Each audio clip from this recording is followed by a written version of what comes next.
Praise Jesus. Praise the Blessed Mother. I'm Peter Kim Chae-sok, the operational head of Mary's Ark of Salvation Foundation, Incorporated.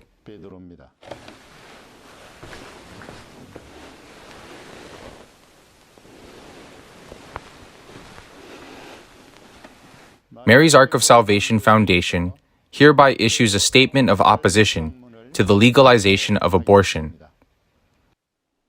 Article 10 of the Constitution of the Republic of Korea stipulates that all citizens shall be assured of their human worth and dignity and have the right to pursuit of happiness based on the natural human rights.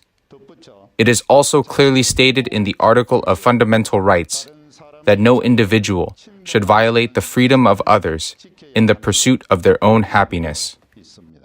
The fetus and the mother are two separate individuals. Every fetus has its rights to the life that is independent of its mother's rights to choose and decide for herself.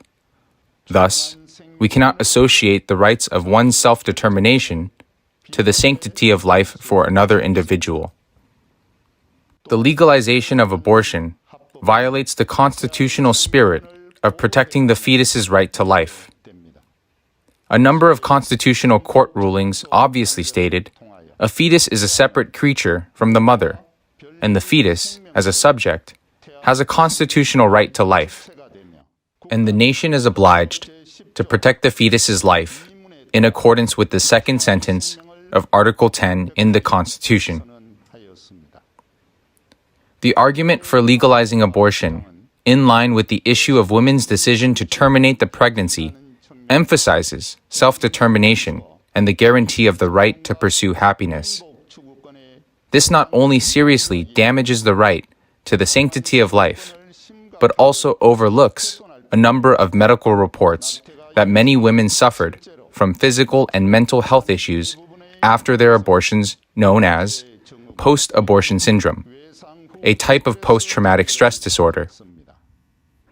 Therefore, women's unwanted pregnancy and childbirth are not problems to be solved by abortion. It is important to have a supportive environment whereby individuals, communities, and the nation are responsible so that women are not at a crossroad. The teachings of the Catholic Church strictly oppose the legalization of abortions for self-interest that robs another the dignity of life. Human dignity is based on the sanctity of life and not through human reasoning or logics. Catholic doctrines consistently clarify that the fetal right to life should be respected as a human being from the moment of its conception. Medical findings have shown that parents' genes are fused within 24 hours of conception, and fetus's heart starts beating within the next 3 weeks. Thus, fetuses must be strictly recognized for their right to life, and this is the reason why the nation must work together to guard their right to life. Thus, every fetus has their rights to life. Every nation must work together to safeguard their right to life. The Blessed Mother of Naju has already said long ago through Juliakim, abortion is murder, and shed her tears of blood seeing the unjust deaths of countless little lives being destroyed in their mothers' wombs. I am overcome with sorrows because these innocent and precious lives given by God are cruelly trampled, brutally kneaded, crushed, torn, and killed by the reasons of their parents' ignorance and indifference. Therefore, I want to show you the scene of a little baby begging for its life, and thereby converting many sinners and bringing them back to me. Tell everyone that a little life is not a bloody lump, but has a life flowing in it from the moment of conception in the mother's womb. This is the message of love from the Blessed Mother of Naju on July 29, 1988. George Bush, the 41st President of the United States, during his tenure, invited Juliakim to the White House, where she delivered the messages of the Blessed Mother of Naju for long hours and received enthusiastic responses from his aides. And the devout Christian President Bush legislated against abortion. The actual agony and unimaginable pains of abortion cannot be described in words explicitly. the limbs of the fetus are torn apart ruthlessly. As mentioned earlier, it is not unusual for women who had abortions to suffer from post-traumatic disorder symptoms such as deep remorsefulness, regrets, unforgiveness, and even depression for the rest of their lives.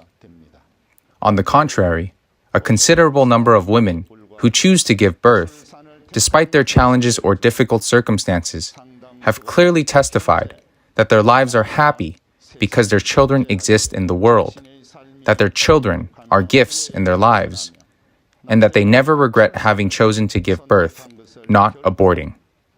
We can find those data easily from the Association of Single Mothers.